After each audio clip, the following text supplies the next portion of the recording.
Well, we are outside in this beautiful outdoor lounge, and it's time for us to speak a little bit about decor. And we know nature is one of those popular themes in the home where you bring the outside in, but today we're bringing the inside out. And here to help us with us, we have interior designer Juliette de Casanova with us in studio, or should I say outside.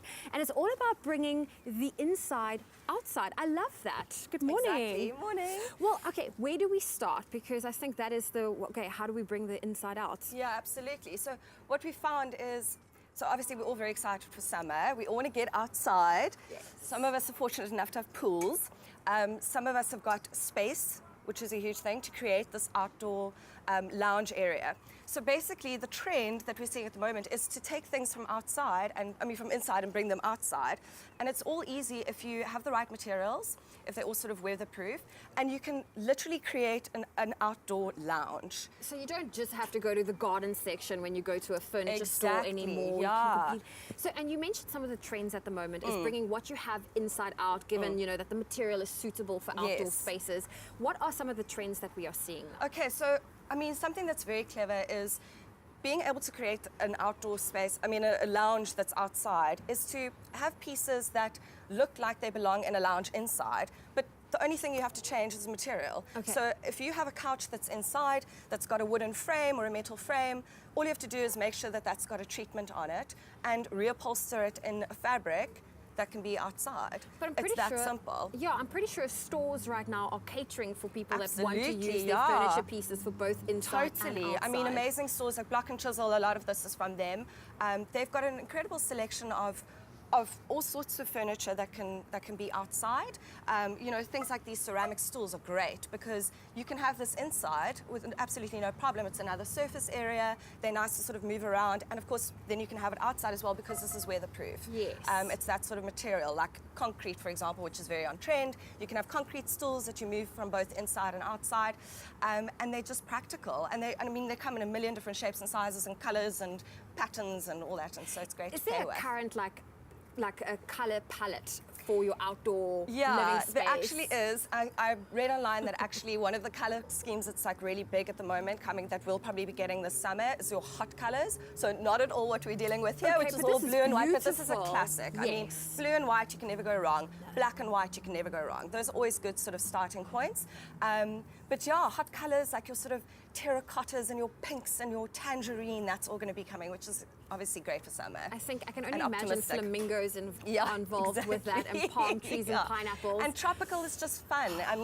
This rug is just brilliant. This is a fully outdoor rug. It's made from a synthetic fiber that, it's just washable. And why not use it inside as well? I love that. Dual purpose. Exactly. Now, when bringing the inside out, I suppose somewhere you have to draw the line. When are you, potentially going too overboard? I'm not the person to ask because I love layering. So like for me, more is more. Okay. But I think the main thing is to just have your basics. Think about your lifestyle. Think about what you're actually doing in that space outside. If it's an entertaining space, think about how you want to move around. If you've got a drinks trolley that you can move inside and outside, for example, when you have guests over, or if it's for lounging, think about maybe upholstering your furniture in a terry cloth so that if you've just gotten out of the pool, you can get straight onto your sofa. So think about how you're actually utilizing the space and the pieces that you've got around. And what you're planning to do this summer. Exactly. We are in for a hot summer. Yeah. Well, don't go anywhere. Juliette is still with us a little bit later to give us and bring us more tips on how to bring the inside outside.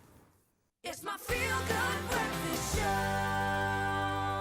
Well, we are continuing our decor chat. We have Juliette here from Juge Business, and it's all about bringing the inside out. I made that little cement bowl. It's perfect for the outdoors. Outside, exactly. And of course, you can move it from inside out. Yeah, well, that's Juliette, brilliant. It's good material. Thank you. Yeah, I love that raw look of it. So we want to touch on bringing the inside out, living outside. Summer's here practically, but imminent. Not everyone has the best balcony or the big space. So what can you do if you've got a small balcony, you've got enough space to do something outside, perhaps for you and another person?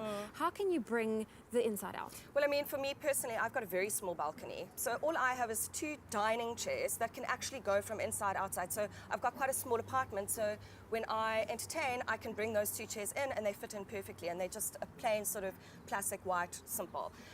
I think you've got to maximize on your space. I know that everybody's living in a lot smaller spaces, and obviously like apartment living, it's, you know, you're limited.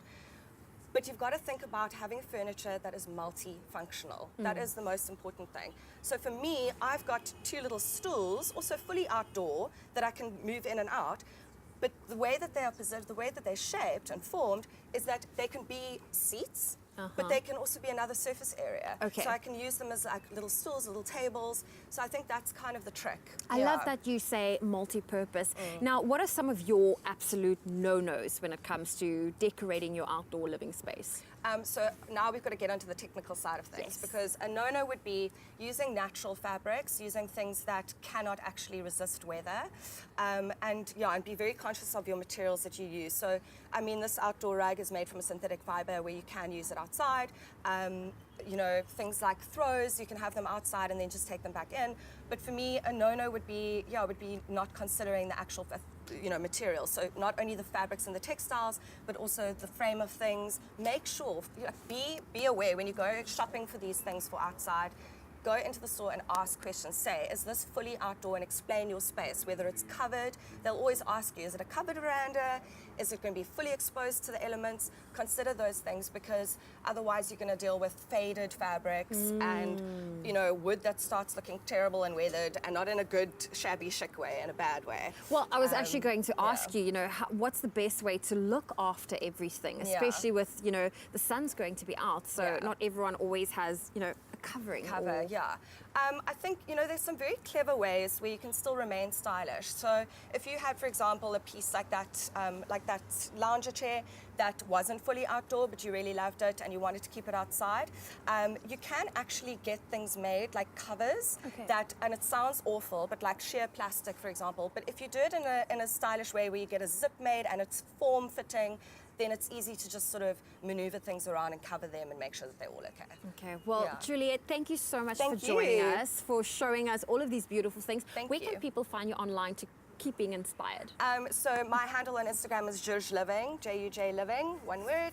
And yeah, that's me. I'm big on Instagram. I love it. And yeah. Well, we will continue to follow your journey online, and make sure you follow Juj online. Yes. Yes, make sure you follow Juj online to stay inspired and for you to create that perfect outdoor space this summer.